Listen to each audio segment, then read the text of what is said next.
Model persaingan menghasilkan alokasi barang dan jasa yang efisien, yaitu perilaku konsumen dan perilaku perusahaan melalui invisible hand dalam mendistribusikan barang dan jasa sedemikian rupa sehingga seseorang menjadi lebih baik tanpa membuat orang lain menjadi lebih buruk.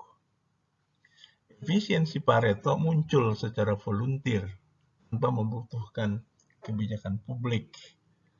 Faktanya, realitas ekonomi tidak berkorelasi secara sempurna dengan asumsi-asumsi model persaingan, sehingga menghasilkan kegagalan pasar.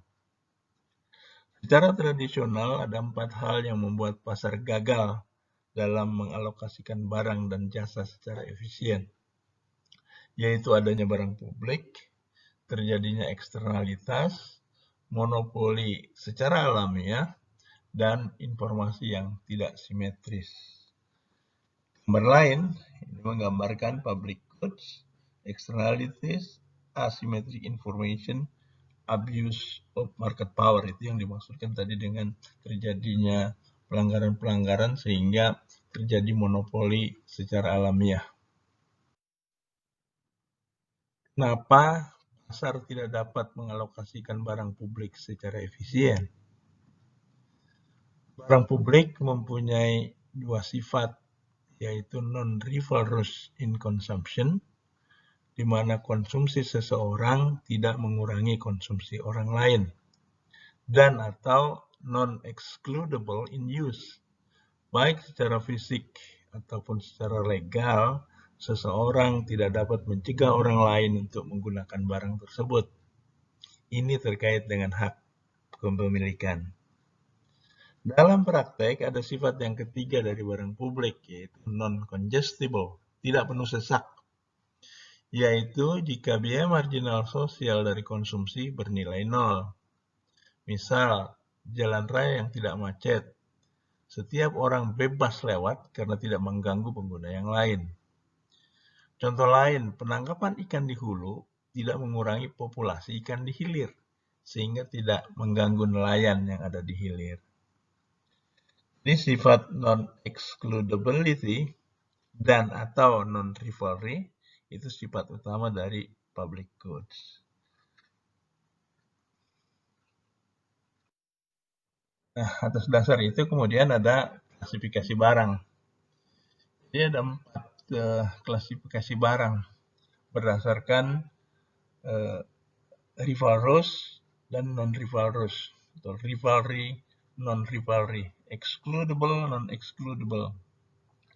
Kiri atas, rivalrous, excludable itu ya barang publik, barang pribadi.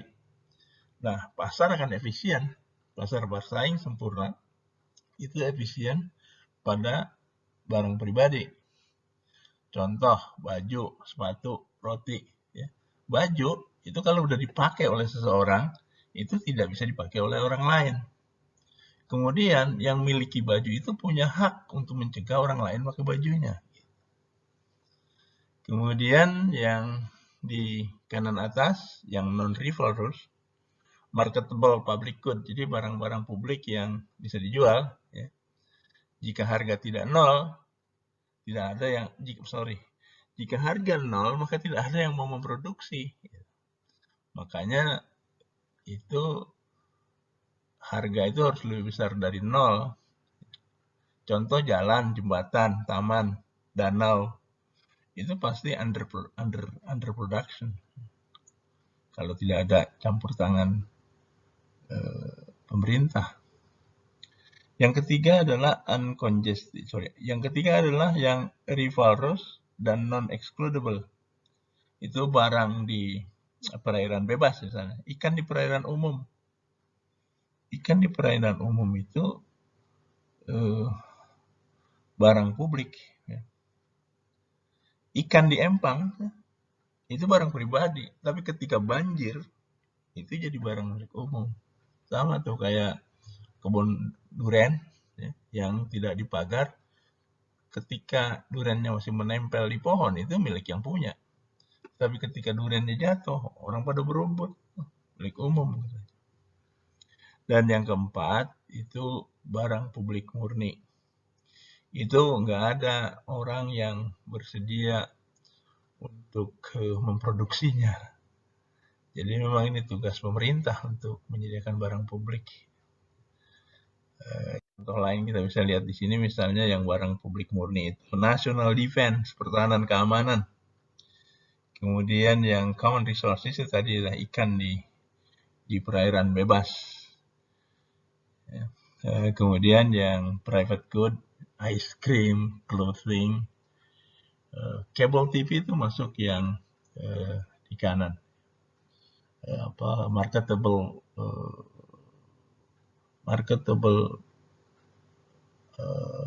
public good, cable TV.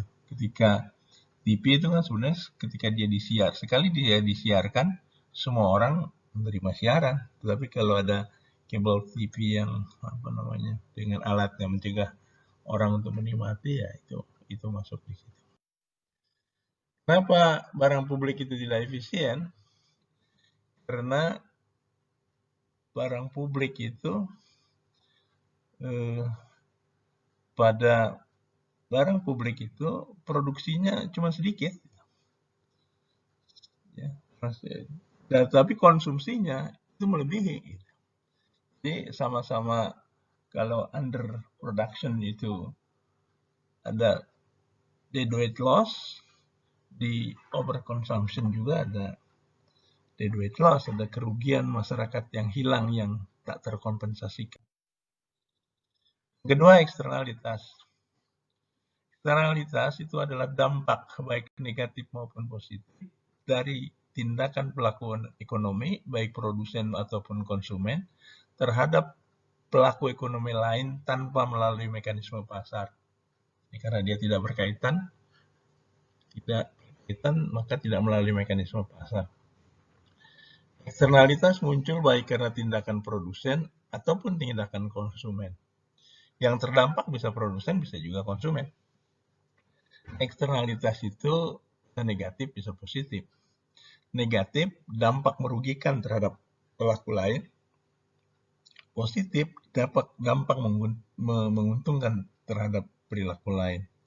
Jadi perekonomian tetap tidak efisien. Ini contoh antara produsen-produsen, produsen-konsumen, konsumen-konsumen, konsumen-produsen, contoh negatif dan contoh positif. Tidak efisienan karena eksternalitas itu berproduksi.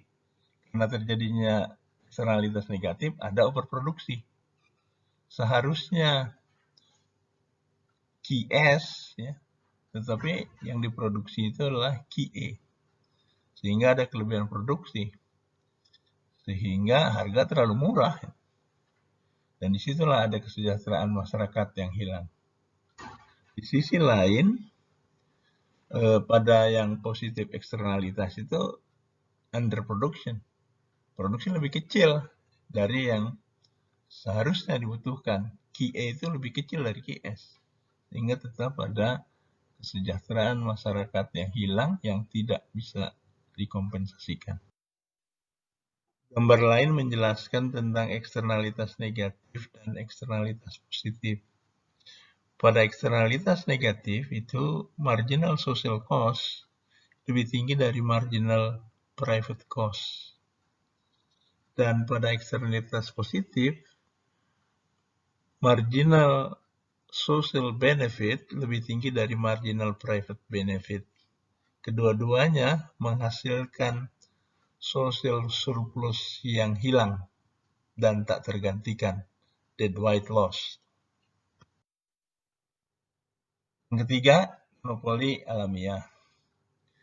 Monopoli alamiah terjadi ketika biaya tetap relatif tinggi dibanding dengan biaya variabelnya, sehingga biaya rata-rata terus turun dengan meningkatnya output. Kata kunci, menurunnya biaya rata-rata dan kisaran permintaan output. Yang kedua, membedakan monopoli alamiah dengan skala ekonomi. Jika keduanya terjadi, perusahaan dapat memproduksi barang dengan biaya yang rendah. Jika dibarengi dengan elastisitas harga permintaan yang rendah, monopoli alamiah mempunyai implikasi yang penting bagi kebijakan publik.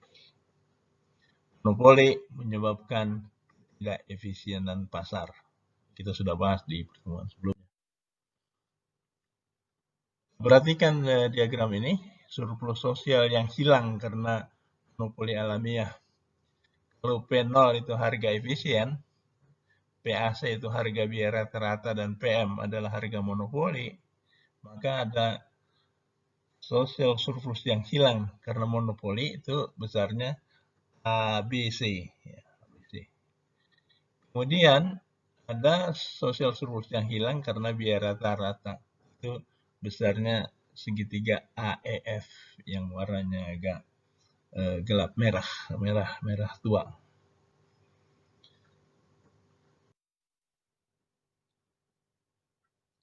Kemudian di monopoli alamiah itu juga terjadi X inefisiensi karena adanya monopoli alamiah. Itu social surplus yang hilang karena monopoli ABC. Kemudian ada surplus sosial yang hilang karena X inefisiensi. Itu besarnya ABC ditambah ABTL. Jadi lebih luas lagi. Yang keempat, informasi yang tidak simetris.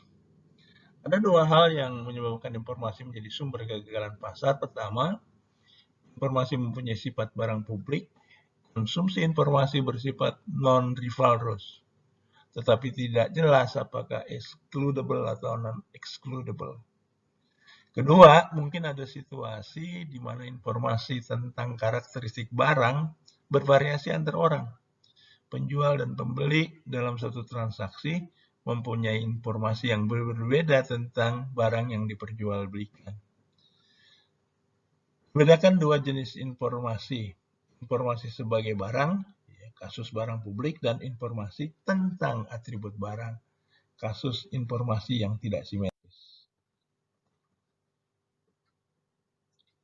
Ini kehilangan surplus konsumen dari tidak terinformasinya permintaan.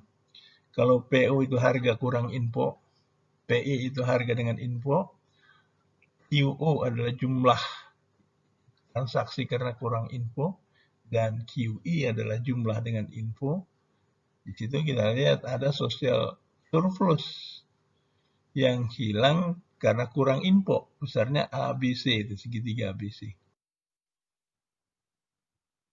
Karena ketidaksimetrisan informasi, barang dapat diklasifikasikan menjadi search good jika konsumen dapat menentukan karakteristiknya secara pasti sebelum membeli.